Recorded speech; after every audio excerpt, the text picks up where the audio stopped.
Satan-Iblis. Chapter. Prophets. Bukhari. Book 4. Volume 55. Hadith 612. Narrated Ibn Abbas, that he differed with Al-Hur bin Al-Fazari regarding the companion of Moses.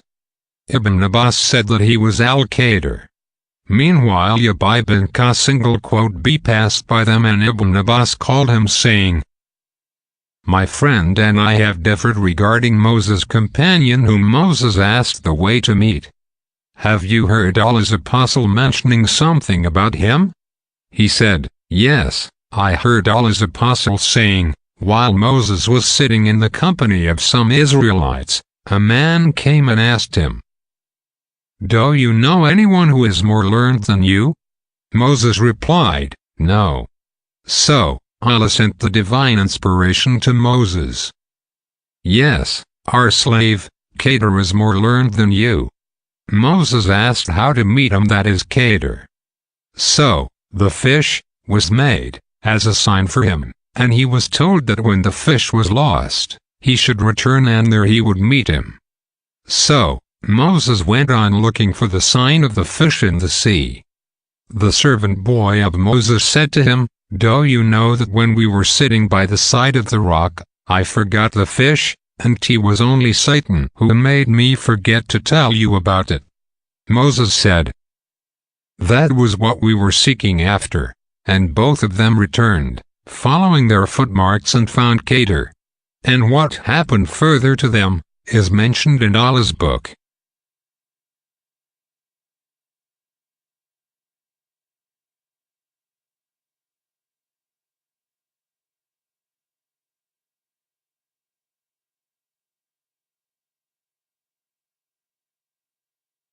Bukhari.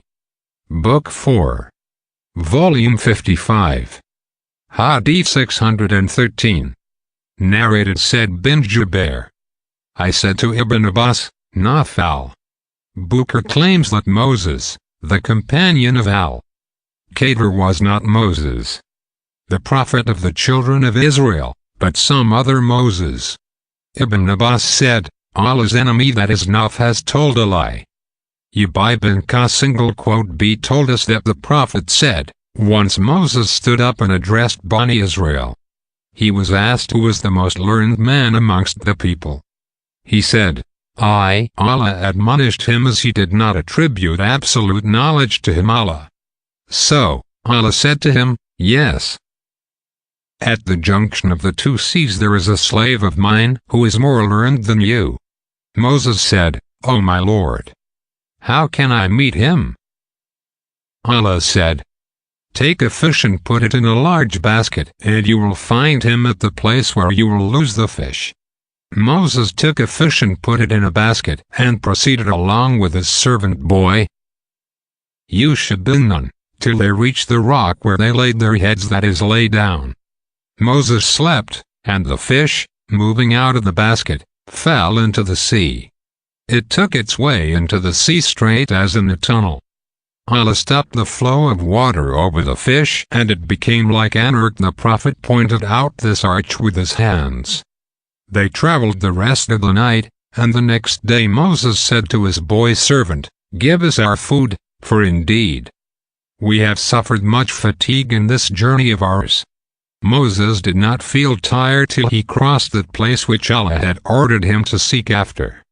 His boy servant said to him, do you know that when we were sitting near that rock, I forgot the fish, and none but Satan caused me to forget to tell you about it, and it took its course into the sea in an amazing way? So there was a path for the fish, and it astonished them. Moses said, that was what we were seeking after. So both of them retraced their footsteps till they reached the rock. There they saw a man lying covered with a garment. Moses greeted him, and he replied, saying, how do people greet each other in your land? Moses said, I am Moses. The man asked, Moses of Bani Israel? Moses said, yes. I have come to you so that you may teach me from those things which Allah has taught you. He said, O Moses, I have some of the knowledge of Allah which Allah has taught me, and which you do not know, while you have some of the knowledge of Allah which Allah has taught you and which I do not know. Moses asked, May I follow you? He said, But you will not be able to remain patient with me, for how can you be patient about things which you will not be able to understand? Moses said, You will find me, if Allah so will, truly patient, and I will not disobey you in aught. So, both of them set out walking along the sea. Sure, a boat passed by them and they asked the crew of the boat to take them on board.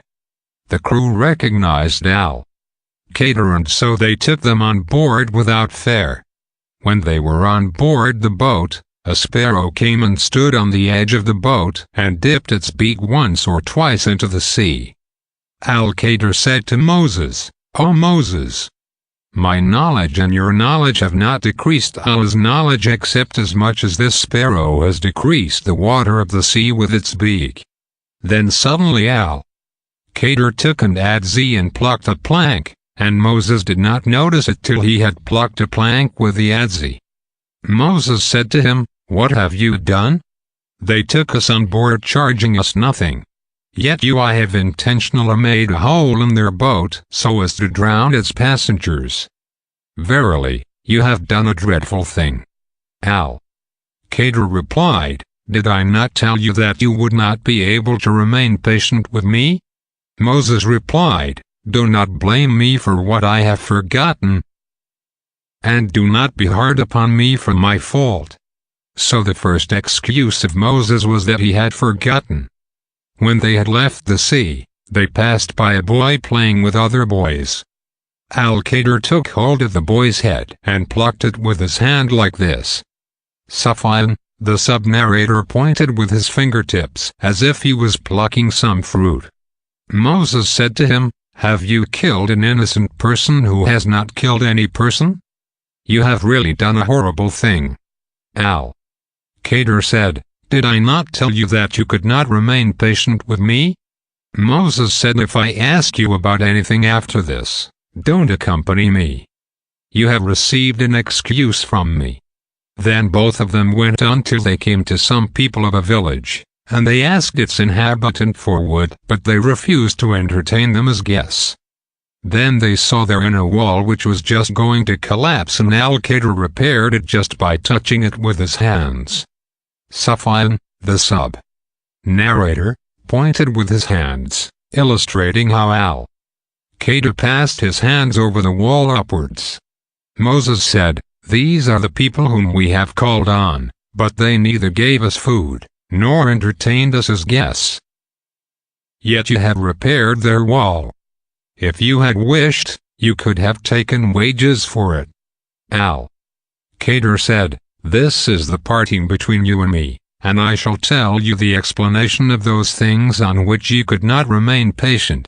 The Prophet added, We wished that Moses could have remained patient, by virtue of which Allah might have told us more about their story.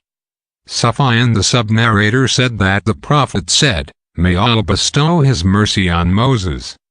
If he had remained patient, we would have been told further about their case. Bukhari. Book 4. Volume 55. Hadith 641. Narrated said bin al-Musayyab. Abu Huraira said, I heard Allah's apostle saying, There is none born among the offspring of Adam, but Satan touches it. A child therefore cries loudly at the time of birth because of the touch of Satan, except Mary and her child. Then Abu Huraira recited, And I seek refuge with you for her and for her offspring from the outcast Satan. 3.36